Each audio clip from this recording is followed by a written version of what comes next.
Hey there, Sharon Horne-Ellstrom here. Welcome to day 2470 of What You Have to Know. Today we're talking about, of course, the IDEANCE process with respect to mental health and well-being. Step 6 today is celebrate. We're talking about how to celebrate, what to celebrate, etc.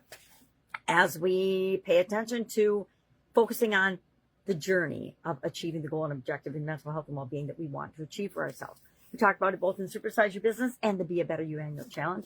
I shared how I like to celebrate. And the important thing is that we do something that feels good for us and to us. It might be totally different than other people. One of my favorite celebration things is eating caramel or going and having an ice cream or going for a walk in nature or just having some quiet time by a body of water, by the river or by a lake or something. It's different for each and every one of us. Bubble baths used to be one of my favorite rewards and celebration things, but it's up to you.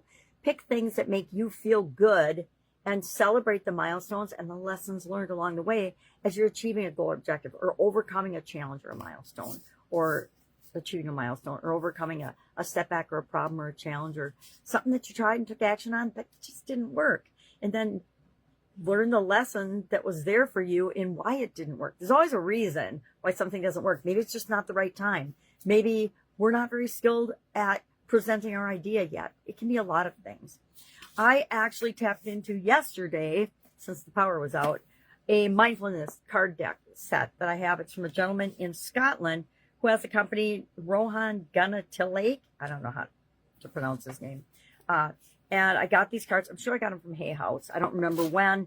Had them for a long time. I have not read them all because they're super duper teeny tiny writing. And some of them have yellow teeny tiny writing or red teeny tiny writing. Very hard for visually challenged people, even with tools and magnifying glasses and things.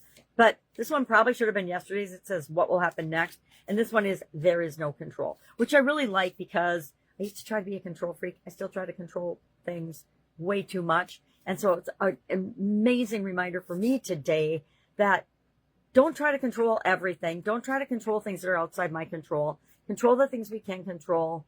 Do the things we can do and we have the ability to do. And mostly that just impacts us and the way we approach things. So thinking about that. Yesterday, the power was out all day and the night before. So it was out 18 hours, 19 hours. And that meant everything was mixed up. So I'm very grateful today that things are back to my normally scheduled routine. I like to do things in a certain way, right? It's my ability to control the uncontrollable.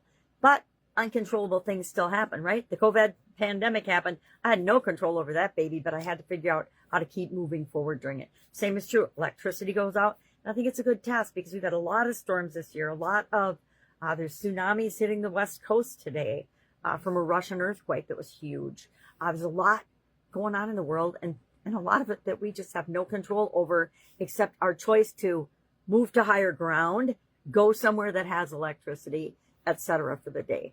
All right, if I can help you in any way, if you need ideas on how to celebrate, I am all for brainstorming with you how to celebrate your wins and your milestones along the way to creating the mental health and well-being that you want to have in your life, personal life, as well as in your professional life. All right, have an amazing day, and I'll, of course, be with you tomorrow.